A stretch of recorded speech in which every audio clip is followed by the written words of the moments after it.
Hey guys, how you hope कि आप अच्छे होंगे। और आज के वीडियो में हम बात करेंगे कि इंजीनियरिंग सेमेस्टर एग्जाम में बैक लगने से आप कैसे बच सकते हैं, या बैक अगर आपकी लग जाती है तो क्या करें।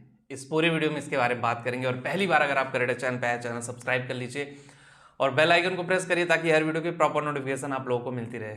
गाइस, अगर हम बात करें सबसे बड़ी बात और सबसे इंपॉर्टेंट बात कि अगर आप सेमेस्टर एग्जाम की प्रिपरेशन कर रहे हो, सेमेस्टर एग्जाम देखो, चाहे बीटेक हो चाहे पॉलिटेक्निक हो, सेमेस्टर एग्जाम सबको देना है।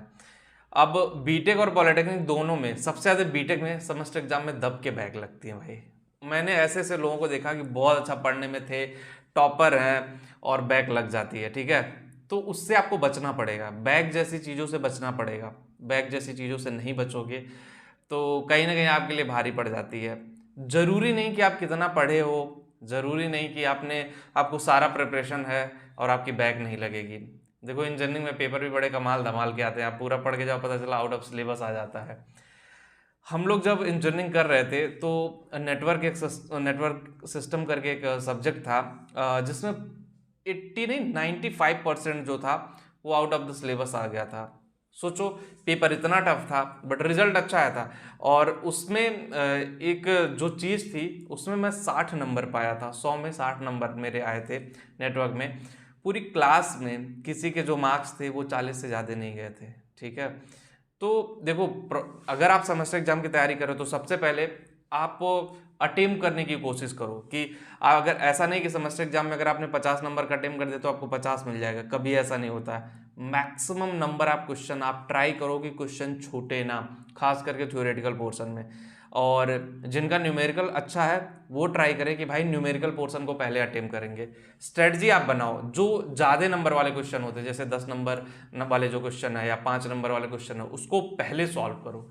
उसको पहले सॉल्व करोगे ना, तो जो क्वेश्चन आपको अच्छे से आता हो ज़्यादा नंबर वाले में, उल्टा पेपर करो। मैं हमेशा उल्टा पेपर करता था, ज़्यादा नंबर वाले पहले सॉल्व करता था, क्योंकि अगर बाद में ज़्यादा नंबर वाले छूट जाते हैं ना, फिर प्रॉब्लम होती है। तो उसमें प्रैक्टिस करनी पड़ेगी आपको कि रिवर्स पेपर ज़्यादा नंबर में अगर दो भी, मान लो 2 क्वेश्चन आ रहे हैं तो 20 नंबर का करोगे तो 15 नंबर तो एटलीस्ट मिलेगा ही मिलेगा ना।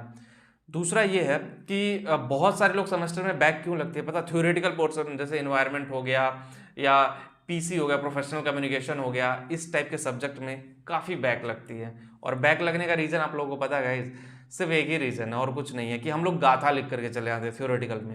गाथा मत लिखो, पॉइंटर डिफाइन करो कि पॉइंट्स कि भाई अगर कुछ पूछा है, अगर इन्वायरमेंट में कुछ पूछा है तो उसको पॉइंटर में आप डिफाइन करो, नेटवर्क सिस्टम में पूछा है तो उसको इस तरह से डिफाइन करो। जब आप स्ट्रेटजी बनाओगे, प्लानिंग बनाओगे, और उस प्लानिंग को एग्जीक्यूट करने की जरूरत है। देखो, जब हम लोग पढ़ाई करते थे ना, पूरी क्लास में मैक्सिमम लोग होते जिनको 5वीं यूनिट तैयार होती थी। कहीं से आप पूछ लो, मैं नहीं कहता, मैं इंजीनियरिंग में टॉपर स्टूडेंट था, लेकिन ऐसा नहीं था कि मेरे से बेटर नहीं थे, मेरे से बेटर लोग थे, 5वीं यूनिट तैयार करके जाते थे, बट वो 3 घंटे में वो परफॉर्म नहीं कर पाते थे।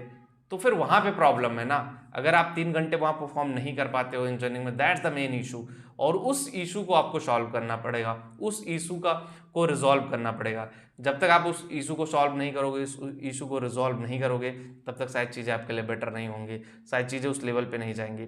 तो आपको समझना पड़ेगा कि आप जो कर रहे हो वो एग्जैक्टली आपके लिए कितना अच्छा है, आप जो एग्जीक्यूट करने की कोशिश कर रहे हो वो कहाँ तक लेकर के जा रहे हो।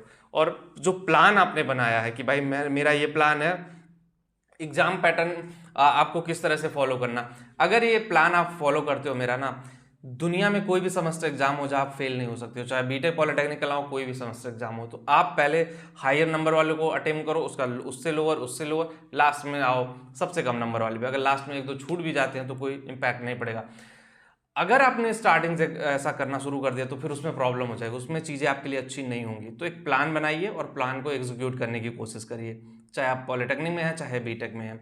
और होप गाइस कि ये आइडिया आपको कमाल लगा होगा, और आप अगर एग्जीक्यूट कर पाते हो इस आइडिया को तो ऑब्वियसली आपका सेमेस्टर में कभी बैक नहीं आएगा। और बहुत सारे लोग इसी से टॉपर भी बने हैं। वीडियो में इतना ही, मिलते हैं आपसे नेक्स्ट वीडियो में। Thank you.